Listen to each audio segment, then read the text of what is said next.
Ashe, Ashe, Ashe, and welcome to the Ashe Shop podcast, a place for people who want to learn about the Orisha and African spiritual practices. I'm Ashley, your Orisha storyteller and guide through the ins and outs of the spiritual journey. Think of this as your spiritual study session. Our studies focus on the practices based within the Yoruba pantheon. So we will explore, and you can expect to hear stories from multiple spiritual perspectives, including Isheshe, Lakumi, Candomblé, and so much more. Every episode, we've been digging into a different Orisha. In this episode, we are digging into the father of divination, the Orisha of wisdom, Orunmila, also known as Ifa Orunmila. Orunmila is the secretary to Olodumare, the oracle of God, the prophet, the wise husband, the selective lover, the trusting friend. He is the problem solver. Ifa Orunmila is the foundation of Ifa-based practices. There is no channeling Orisha through cause. There's no real communion with the Orisha. You have to use a system of divination that implores Ifa Orunmila, whether that's the Dilogun, that's the Ipele, you're divining with the Akin, you need the Odu of Ifa in order to understand what's going on now. Let's the question is, who is Orunmila? And in my research, one of my favorite books is Isheshe Spirituality Workbook by Ayele Kumari. When it comes to the question of who is Orunmila, her description literally chef's kiss. So let me read this to you. This is from the Isheshe Spirituality Workbook by Dr. Ayele Kumari. Of course, it's in the book list.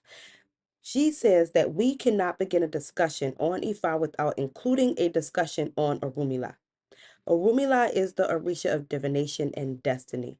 Orunmila is referred to in the Odus as a metaphor, historical terms in the history of the tradition, and also as a catchphrase term in the Odus describing any diviner.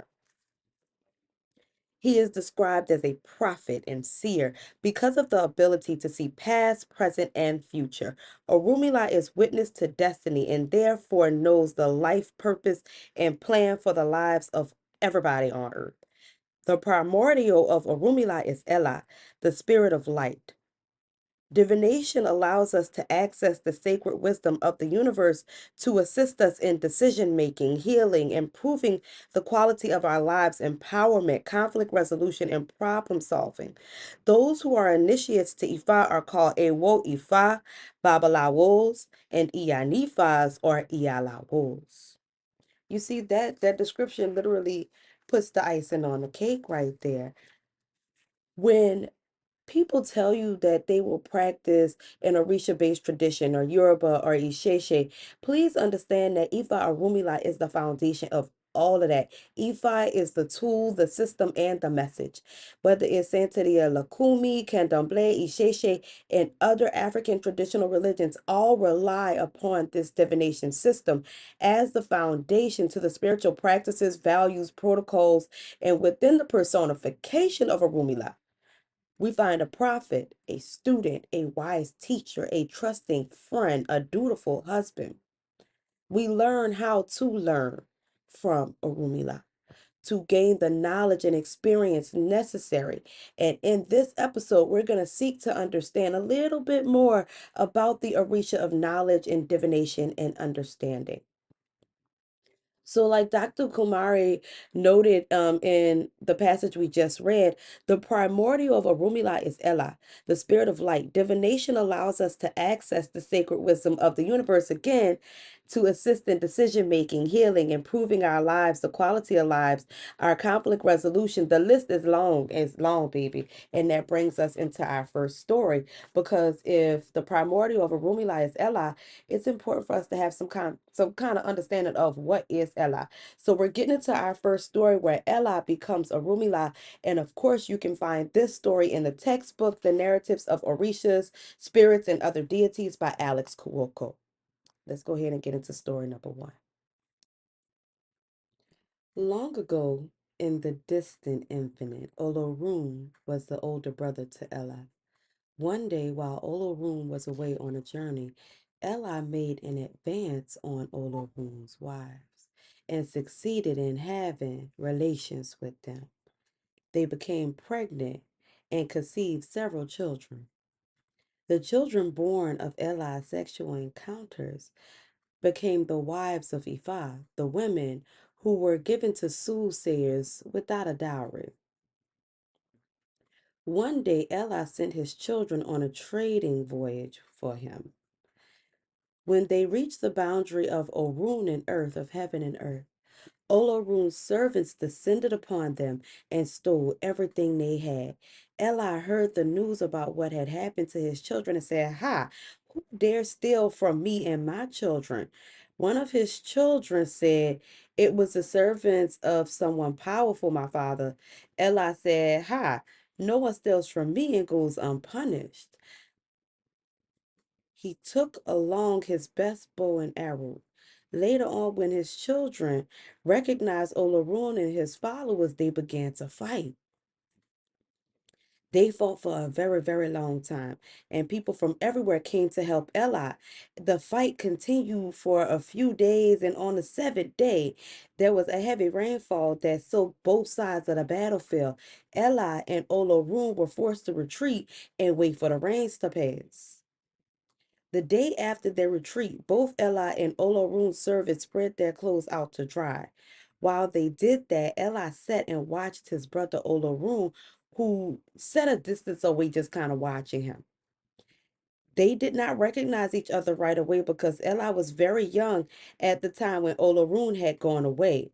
So after staring at each other for a little while longer, Olorun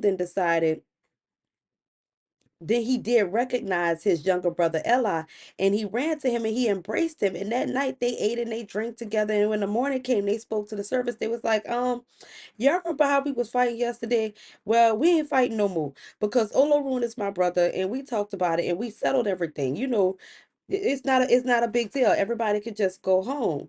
When Eli's servants and followers were on their way back home, they met many people were on their way to help Eli fight. And they were surprised to see everybody return. They said, "What happened? I thought we was going to war. We was ready to beat somebody up." One of the servants, like, "The fight is over. Olorun mo Eli la ana." Olorun recognized Eli yesterday, and from that day on, Eli was known as Orunmila. That story is just interesting to me because it's literally like a case of mistaken identity. But then Eli is the light, the spirit of light. Even if you try to ignore it, at some point, you're going to recognize and you're going to see the light. The word Orunmila is usually translated to mean heaven is my salvation. But I do not think this accurately expresses the metaphysical foundation of the word. If we example the elision, Orun mi Allah, Orun Orun, me I am Allah, ALA, an alternative translation comes up. The invisible realm is my light. Hmm. The implication there is a fundamental Ifa concept because there are two potential relationships humans can have in the realm of light. Ifa teaches that life is good and that humans are born in a state of grace, meaning that we come to earth as like Omo Ray. So we come to earth good and blessed children. We come just empty and just as a ray of light, like a sponge in a way. Connecting with Allah means alignment with the basic goodness of the universe. Allah creating Ile Ife, or the house of love, through the meditation of Obatala, saying the spirit of the Father who brings light. The spirit of the Father who brings life cannot finish the task without the blessing of Yemo, the goddess who brings the form of light. Orunmila is the name of the historical Yoruba prophet who revealed the mystery of Ella. The word Ella means I am the light. In Ifa, possession by Ella is invoked for the process of divination, and divination is the illumination of how we balance these principles that sustain creation. We can look at the word Orunmila and we're going to get so many different interpretations. Another interpretation says Ifa means to scrape. The scraping is relayed by the Itan, like a background story. found in the Ifa Odu scripture of Osai Irate, of how Olodumare gave Orunmila 16 kegs to drink. So some bits fell on the floor and he was to scrape them up and consume those too. So once consumed, he realized that all the 16 kegs he had to drink contained all the wisdom of the world, as it has also been expressed as a language by which we communicate with the divine. 16 kegs, 16 Odu. He had to drink all of them. So now Ifa contains the knowledge of Ifa, the knowledge of Odu. And to that end, the scraping refers to the marks on the ground that are made that pronounce the binary letters of the language. When you see people divining with the Akin, which are the palm nuts, or the Ekin, depending on who you ask, is going to tell you how they pronounce it. They'll make scrapes into the tray. We're going to get into that later. But in other words, our Yoruba ancestors had an entire language and system to communicate with the divine. Ifa is this system.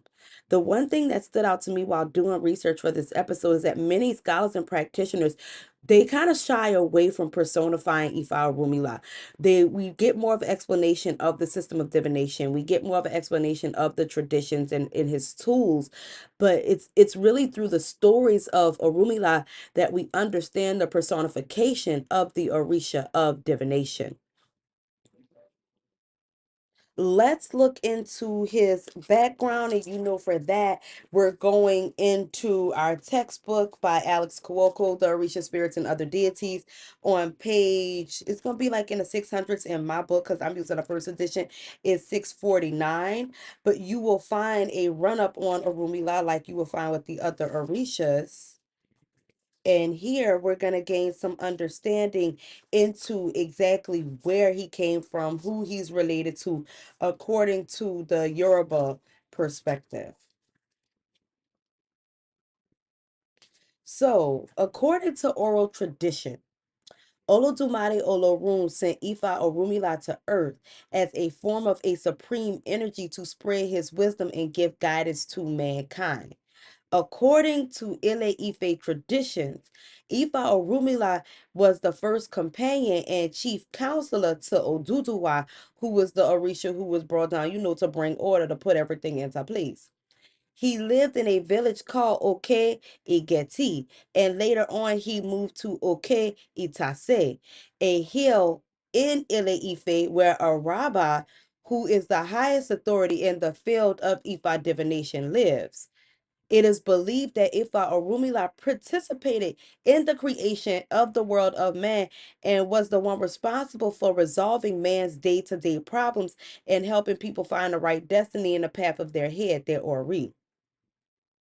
He is the energy that is most active and closest to Olodumare Olorun, which makes him the only deity who has the power to beg and implore before Olodumare Olorun to change a person's destiny. Because in the values of Ifa, it says that pretty much everything outside of like when you born and when you leave Earth, everything else can be changed. And what Ifa Orunmila is basically seeing to have the power over is you can't go to Ifa and say, wait, I think I chose the wrong path. This isn't working for me. Through Ifa Orunmila, we're able to gain an understanding of ourselves through this system of divination that he becomes, because Ifa is the one who is dealing with man's day-to-day problems. How do you do that? Through the sacred text or the literary corpus of Ifa, which consists of 256 Odu, stemming from 16 main Odu. The Odu can be defined as the feminine force that dwells within each thing and reveals what is to be strived for and what is to be denied with or without sacrifice. The story goes that Odu was first married to Obatala, but then left Obatala to be with Orunmila. Y'all, and one thing that's gonna stand out, and I want you to pay attention as we continue this episode. Orunmila love life is messy. I had to sip my tea on that one. Arupila's love life is messy. But we also see that within the traditions, because some of my experiences and encounter with some of these Babalawos, some of their love life is messy. But I'm not going to be messy, so we going to move on. Let's explore John Mason's insight into Babalaos, the children of Orunmila. John Mason wrote that the priests of Orunmila, who are traditionally men, are called Babalaos, fathers of the ancient wisdom. Women have become Iyalawo, mothers of the ancient wisdom, since there is no religious prohibitions against women being Ifa priests. The main function of the Babalao is to divine the will of the Orisha and the Egun, the ancestors, and to prescribe their proper offerings. The Babalao Iala will perform Ifa divination by either using the Akin, the 16 palm nuts, the Apele, the divine chain. Only the Babalao can use the divine chain. It's important to note that women cannot divine using the divine chain. The palm nuts come from the Ope Ifa, which is the same tree that we used to get the palm oil. We use the palm nuts. And the divine chain uses a metal string, or people use strings with beads with nuts from the opele fruit attached to them. So there are different forms of divination that can be done that utilize this system of divination, and none of them are tarot cards. I don't care what nobody say. I don't care what nobody tell you. I don't care how many Orishas y'all draw on them tarot cards.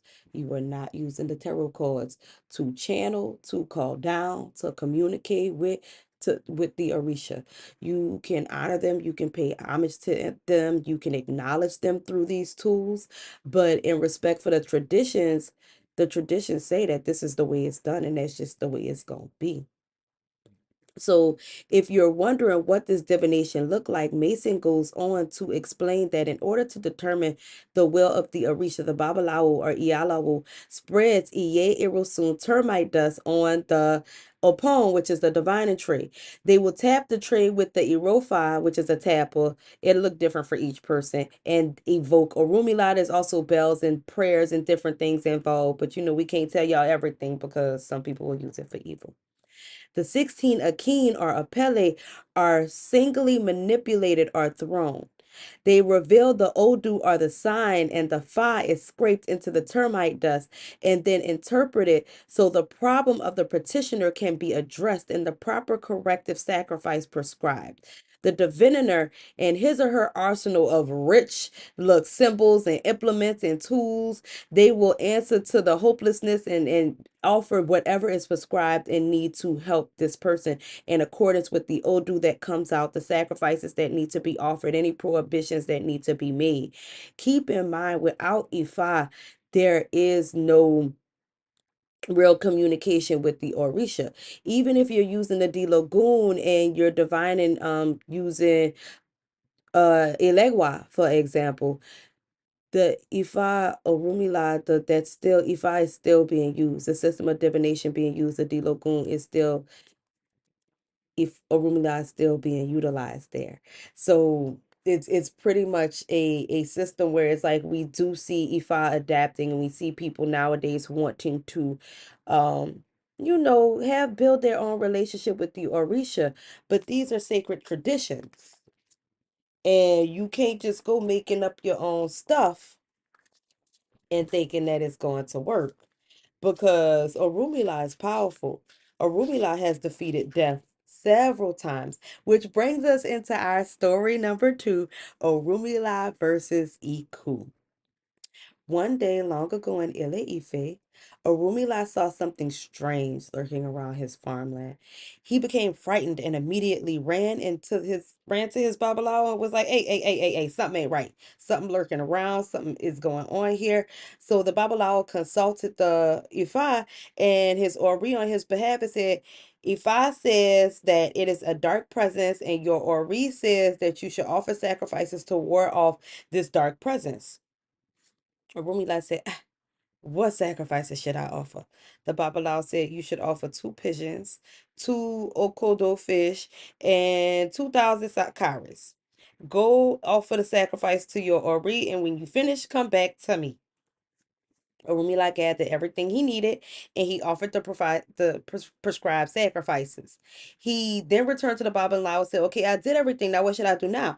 The Babalawo gave him a bow and 3 arrows and said, take these and go back to your farm. And when you get there, you must shoot these 3 arrows over your land. But Rumila said, okay, that's a little weird, but we're going to do it anyway. So he took the bows and arrows and he returned to his farm. And when he arrived, he said, as the Babalawo instructed, he did what he was supposed to do. One of the arrows hit Iku dead in the chest and he fell to the ground and Date distressed, like, ha, somebody shot me. Shortly after, as Iku left the earth, Orunmila said, ah, it was Iku. Now he has left my land for good. Orunmila was so happy that Iku left without causing any harm that he danced all the way back to his hut. He praised the oracles, his Babalawo, and the Ori for their guidance and for Iku's departure. Even when we don't, and everything isn't always going to be revealed. And people go for divination and they think divination is going to tell you everything. No, it's going to tell you everything you need to know. Not everything. All Orunmila didn't need to know who was chasing him. All he needed to know was make the sacrifice that needs to be made. You made the sacrifice. Okay, cool. Now take these arrows and shoot the arrows. Trust me, they're going to hit their mark. We be trying to know everything. We go for divination. Well, they didn't tell me this and they didn't tell me that. Maybe you wasn't meant to know that. Orunmila and Eshu are are the only two Orisha who have permission and free access to go to Olodumare Olorun whenever they want. You see the relationship between Ifa Orunmila and Eshu kind of blossom and sour because they're really not the best of friends, but they're not really the worst of friends either.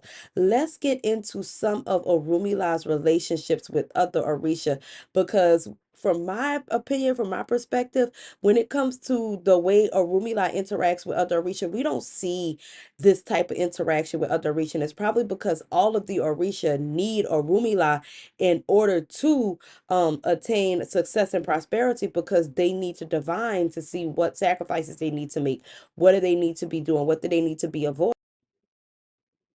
All the other Orishas are pretty totally dependent on Ifa, Orunmila, and Eshu. While Ifa, Orunmila does not depend on any Orisha to develop his own evolution and existence, generally speaking, Ifa, Orunmila is humanity's spokesperson to the Orisha in the sense that he assists his devotees in what he should do to please and satisfy different Orisha. Ifa Orunmila does not possess his devotees overtly, but instead he inspires them with good wisdom. Ifa's family relations and associations with other Orisha include he is said to have been married to Odu, whose symbol is the Igbadu calabash, to Oshun, to Ajay Shaluga, to Olokun, to Abado, to Yemoja, and to Iwa, the daughter of Olodumare Olorun. In different myths, Orunmila appears to be the father of Eshu, Aporo, Apelajeha. There's a bunch of other names I can't pronounce, and I'm not even going to do it to myself. He's the father of Iboru, Iboye, Ibushishe. And in one myth, Eshu appears as the servant of Orunmila. Yet in another myth, it is Eshu who teaches Orunmila how to divine. Orunmila possesses the wisdom of divination, but he does not know how to divine. And it's Eshu, they say, who taught him how to do this. Orunmila is associated with Osai through medical leaves, with whom he shares the properties of all the sacred leaves and herbs. And he also is associated with the Ori through the fate and destiny of all the humans on earth. It is a popular Ifa festival that takes place every June in Ile Ife called the Agborin Ire Egun, which is attended by Babalaos and diviners all over Yoruba land. In Oyo, there's also a Mole festival in July and the annual Ifa festival. We see a lot of Ifa festivals take place in July, baby, because Orunmila is the GOAT. Like, you really have an energy here where you have an Orisha who all the other Orisha are dependent on him. And it's almost like you think Eshu may be this big trickster, but it's kind of like who's really pulling the coins here? Like, who's the one really holding the palm nuts here in their hand? Orunmila often acts as a physician, a mediator, a medium to the other Orishas. In the Ifa creation myth, it's Ogun's initial effort to create civilization that fails because he's really aggressive. And the civilization is saved through the efforts of Orunmila, who teaches Ogun the principles of good character. And you know, Orunmila got good character because his wife is Iwa. It's Orunmila who saves the world by tricking Orisha and Oduduwa into a truce. And we see that he has relations with female Orisha. Baby, it's a whole list. But his relationship with Oshun is very, very, very strong because there's a story where Oshun is the 17th Orunmila, and they say she has a husband. Some believe that her husband is Orunmila, and it's through this union that Oshun ends up giving birth to Oshetora, who is Eshu. So Oshun is known as the Apetabi of Orunmila, the caretaker or the wife of Orunmila. And many times the Apetabi of Orunmila will be seen as his wife or his mother or his daughter, to whom Orunmila grants extra years of life for having his task. But it is most commonly preferred to be his mother or his daughter, so that if something happens to the couple and they break up, there isn't this energy where, well, who's supposed to assist him now, because you know they beefing, is she mad, is she feeling some type of way, so she messing up work, and now her emotions is being thrown into people work. Which brings us into our next story, which is one of my favorite stories, the story of the marriage between Oshun and Orunmila.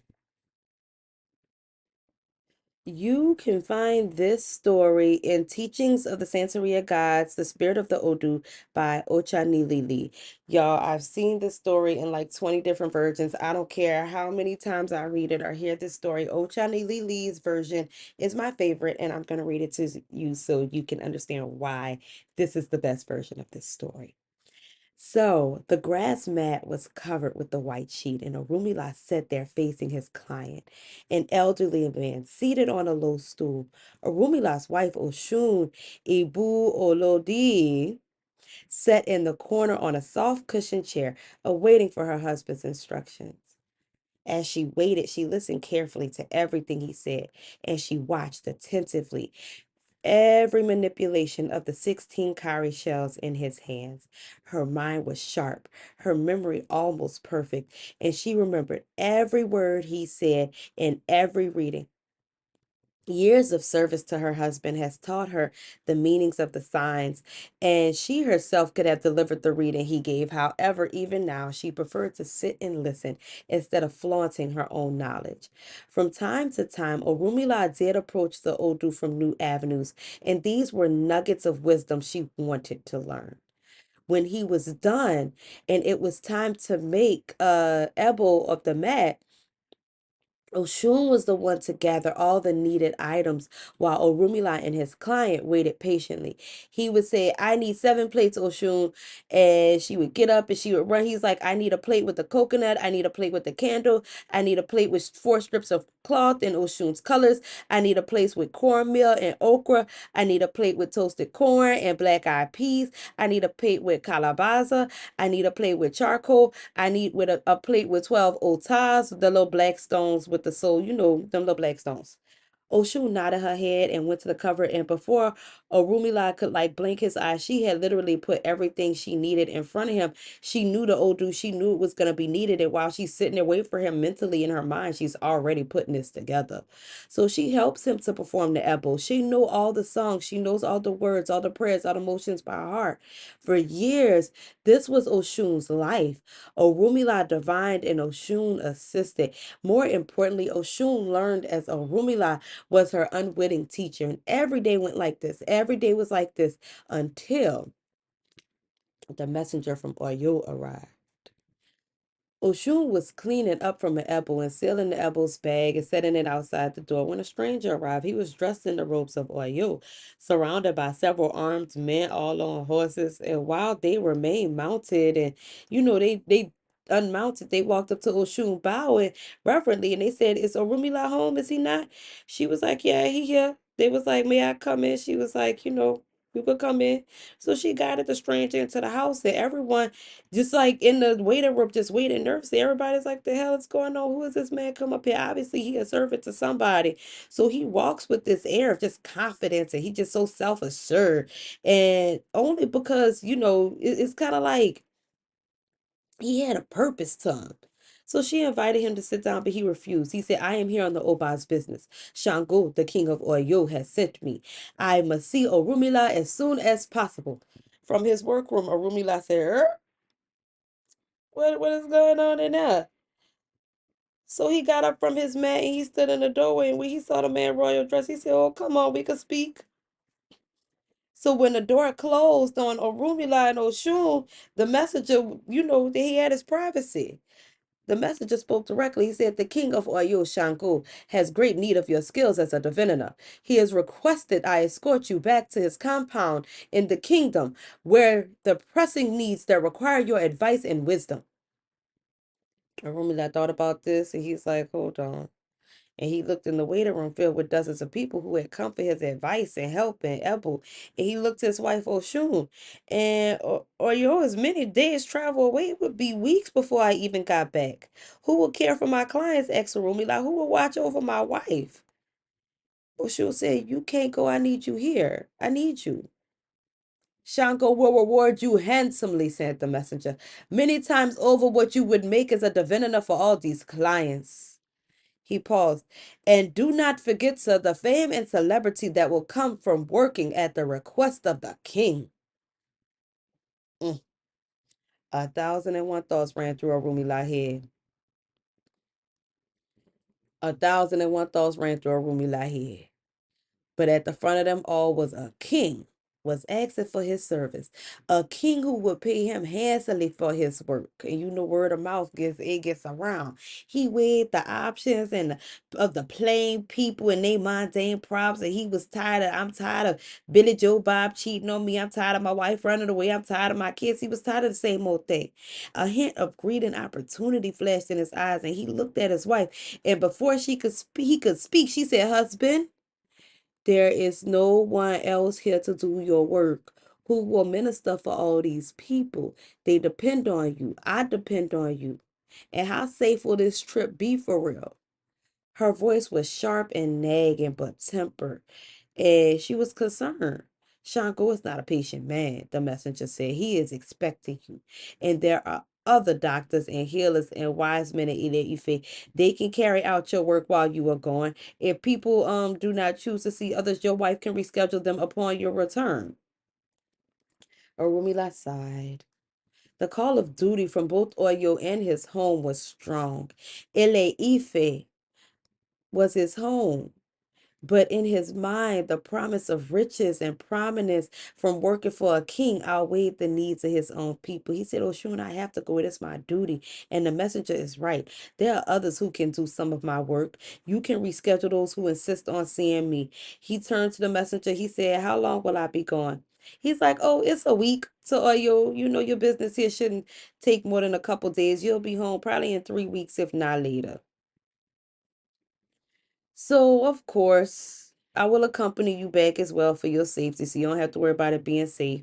We will travel exclusively by the tributaries of Oyo, and we will be accompanied by armed horsemen both ways, so there's nothing to worry about. Orunmila embraced his wife warmly, and she was stiff and unyielding. She said, this is not a good idea.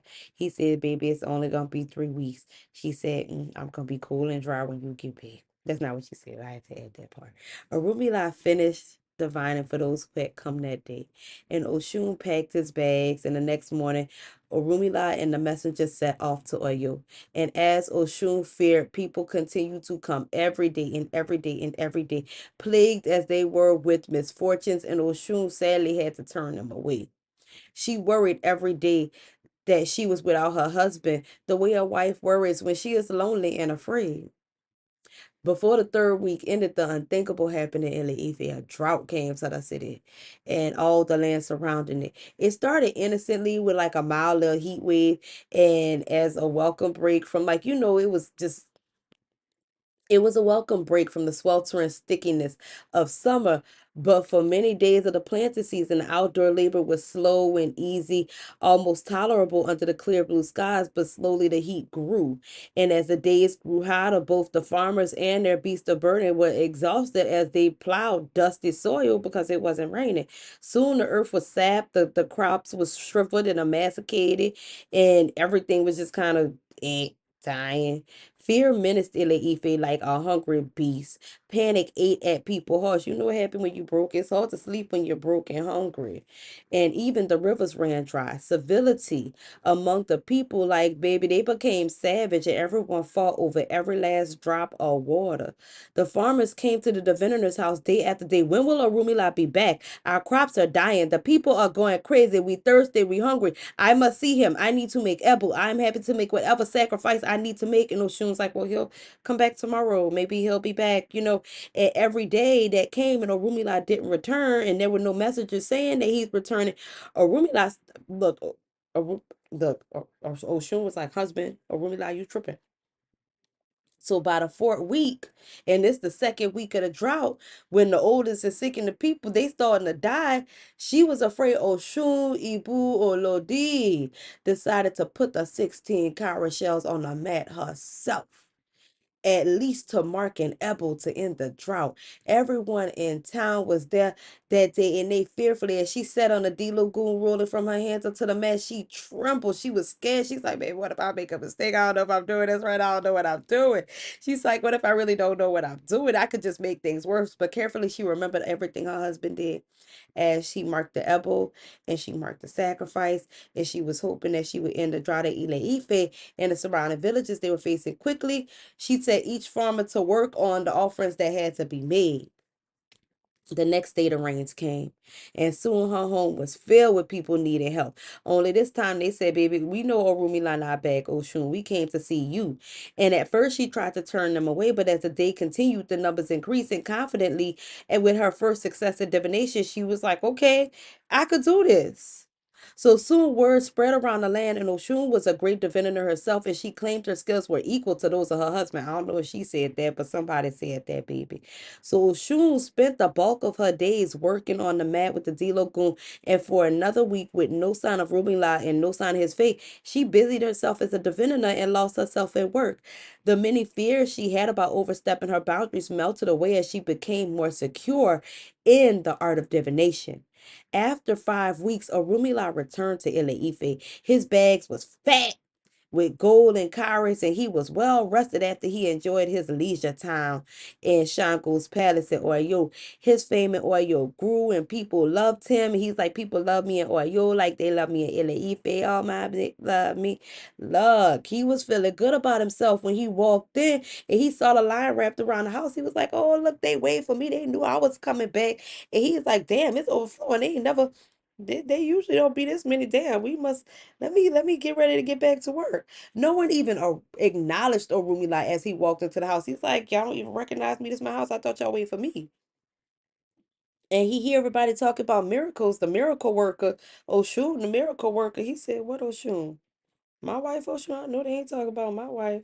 So he walks into the divination room, and the first thing he sees, his mind kind of don't see it. You know how you see something, but you don't see what you see, but you think you might see what you thought you saw? Because he know he did not see his wife sitting on that mat with her skirt hiked up and them cowrie shells just throwing them bones. She looked up and she said, ah, Orunmila, my husband, you're home. She was angry. He was angry. He said, oh, don't stop on my account. Finish what you're doing and then we'll speak. She said, okay, no problem. She's like, shit, he been gone for 5 weeks and now he looking at me like I'm doing something wrong. So she finished up the reading. She helped the person. She prescribed the Odu. And she was like, you know what? Damn, maybe. Because the whole time she doing it, you know how man, he looking at her. He giving her that look. And not the looks you want after your husband being gone for 5 weeks. That's the look you don't want after your husband gone 5 weeks because he angry. And she like, damn, maybe I made a mistake, but it's too late because he waited silently and we watched his wife finish up the divination. Baby, she was shaking. Her hands were shaking, her legs were shaking, her knees were shaking, and not in a fun way. She did what she had to do. When the client left, they was worried and confused because the messages were clear, but the tension in the room, baby, Oshun could barely manage a smile when she showed that man out that house. His face was confused. Look, Orunmila looked troubled, and all he could say was, "How could you?" Oshun looked and she was like, what did you think I was gonna do? You know I love you. He's like, do you love me? How could you love me and betray me this way? And she's like, betray you? What you mean betray you? What you mean betray you? He's like, do you love me? Because I love you. She's like, yes, I love you, but I'm disappointed in you. You knew I was the only man on earth allowed to divine with the D Lagoon. You are my wife. You are my helper. You are not meant to be the diviner in this house. That is not my mandate, Oshun. It is Olofin's mandate. You broken an ancient pact that he and I have, and those who break pacts with God suffer horrible fates. If anything, I fear for you. She said, you fear for me. You fear for me? It came with as like an accusation, and you should fear for your people. They were dying. You should fear for yourself. You have responsibilities here. You left them to seek fame and fortune with the king. She narrowed her eyes and opened her palms to emphasize her words. With your knowledge and skills came sacred responsibility. Olofin did not give you a gift of divination to cater and king to kings and queens. He gave you the gift to take care of his people on earth. You betrayed your pack when you went running away to your chasing behind Shango. We ain't have nobody here.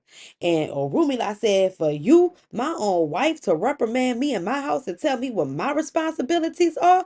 Who are you to accuse me? Shango is a man like any other to whom I minister. She said, yeah, but you went to him, not him coming to you. You catered to one man because you thought him more important than all the other people, and you left these people behind to shrivel and die. Pack that. That's your pact. Look, Orunmila got heated, baby. He was burling hot. He said, you arrogant woman, how dare you accuse me of breaking pacts? I am Orunmila, witness to creation. Who are you? Oshun said, I am your wife, and no one on this earth knows you, and your responsibilities greater than I do. You left me here alone. Your people was dying, and I had no choice but to do what you were not here to do.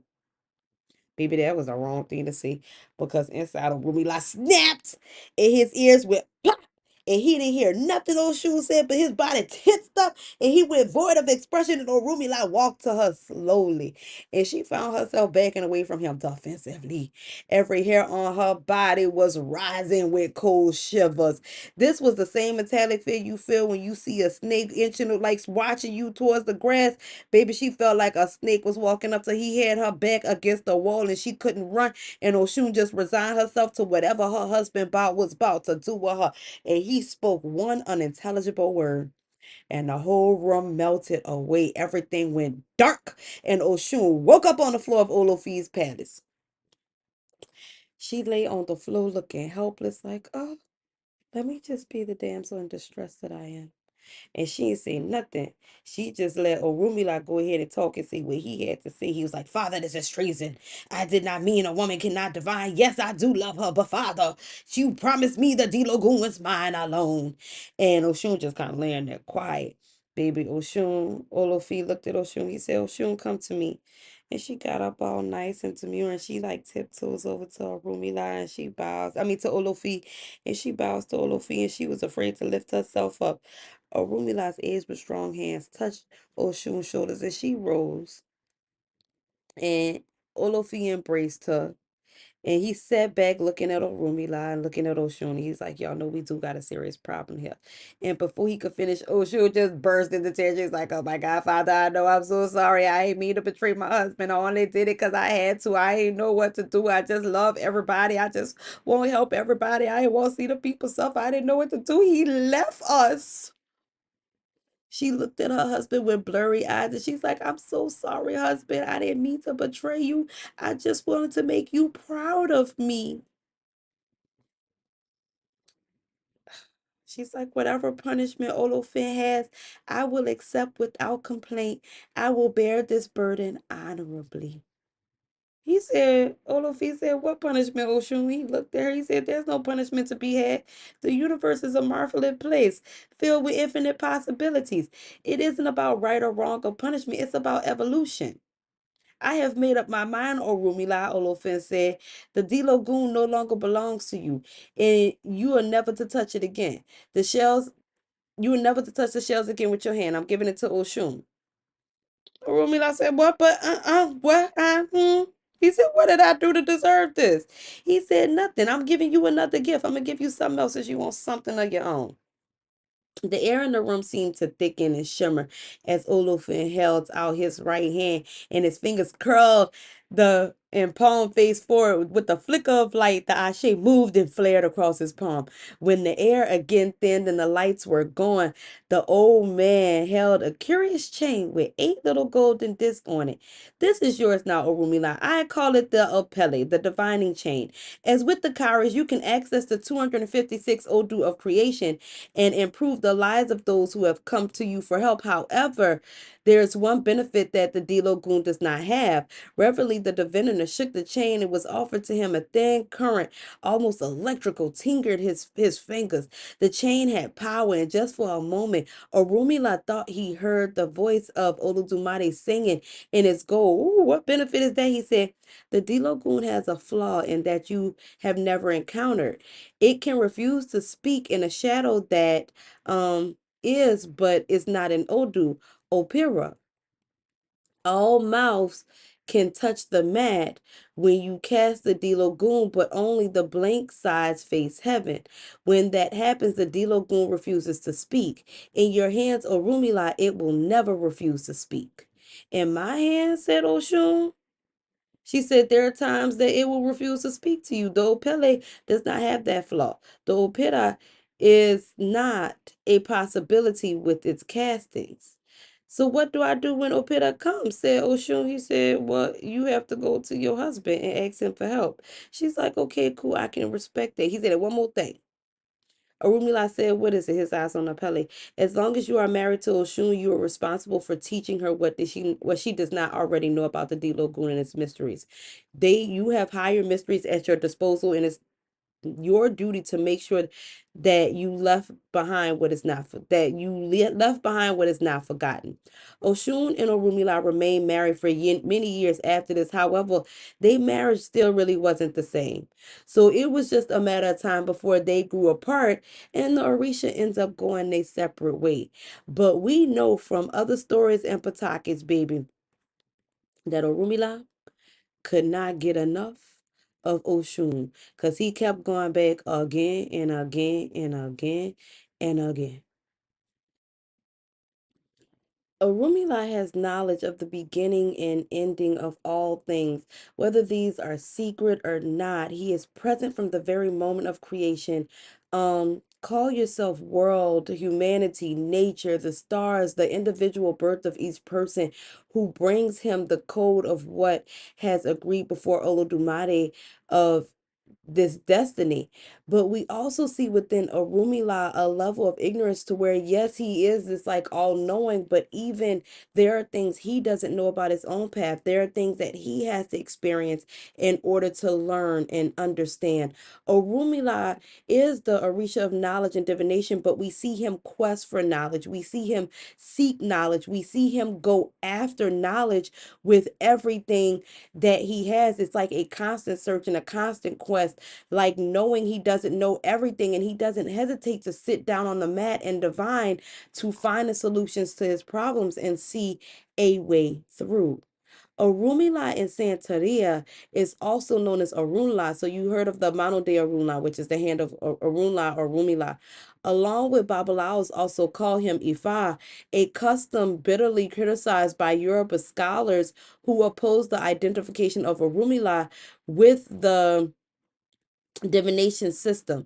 There are some scholars who say that Orunmila and Ifa are not the same. That it depends on who you ask, baby. You're gonna hear a different story. But within Santeria, Orunmila is synchronized with Saint Francis of Assisi, and its colors are green and yellow. According to one of the Patakis, Orunmila tricked death into sparing the life of anyone who wears the Ide, a bracelet of green and yellow or green and brown on their left wrist. Babalaos usually give the Ide and Orunmila's necklace when they confer somebody with the initiation of Elegwa or warriors. It just depends. Y'all know all practices are different, all houses are different. You can never say what's right and you can never say what's wrong. Which brings us to our last story, which is Orumila's return to Orun. We see Orunmilla come to earth as this big ball of light, but when he decides to leave, what he leaves behind is so necessary. At at a time, there was no separation between heaven and earth. And it was then that Orunmila had 8 children. The first was the king of Ara, Ala Ara. The second was the king of Ajero, the Ijero. The youngest was the king of Owu. There was peace and abundance on earth. On an important occasion when Orunmila was celebrating a ritual, he called his children. The first 7 children of Orunmila came and they paid homage to him. They offered sacrifices. They prostrated before his feet. They, paid their respects. They spoke words of respect, except for Oluwo. He came, but he did not bow at his father's feet. He did not make offerings, and he did not honor him as he should. Why do you not show respect to your father? Orunmila asked. Oluwa replied that his father had sandals made of precious materials, but he had them also. That his father wore clothes of the finest fabrics, but he also wore them. And that his father had a scepter and a crown, and he also had that. So as a man who wears a crown should not bow before another, even if that is his father. Orunmila was like, what is make that don't even make sense on a Orunmila. You know how it happen when you trying to make sense of something that don't make sense. So Orunmila got mad and he left. He went to heaven. He said, I'm not dealing with this. And the fact that you even think this, okay, you know what? Figure it out yourself. So Orunmila left and he went to Orun. Baby, misfortune befell Ajay. Misfortune befell the earth. Famine, chaos, plague, confusion. It stopped raining. The plants didn't grow. The animals didn't reproduce. Everybody was in shambles. The people was offering Orunmila all kind of sacrifices and everything. And Orunmila accepted the offerings, but the peace between heaven and earth had kind of been permanently broken. The children of Orunmila sought him out in Orun and asked him to return to earth. And Orunmila gave his children the 16 palm nuts and said, when you have a problem and you wish to speak with me, consult this Ifa. Orunmila never returned to earth, but he left the oracle so that people could in turn to him when they needed. The children of Orunmila are called Okana, Ejiogbe, Ogunda, Irosun, Oshe, Obada, Odi, Ejiogbe, Osha, Owani, Iwori, Eyokun, Ika, Otoropan, Ofun, and Irate. I think I got all of them. Those are the names of the Odus, and Odu is also known as the wife of Ifa. These are the children of Orunmila. The Odu knows, each Odu knows a different secret.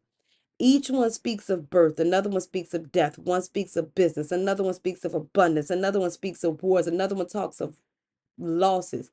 They are a sign of the ascent and descent of Ashe into the world. And it is through Ifa Orunmila that we understand this and we gain understanding into this. And not just how these energies interact with the world, but within ourselves.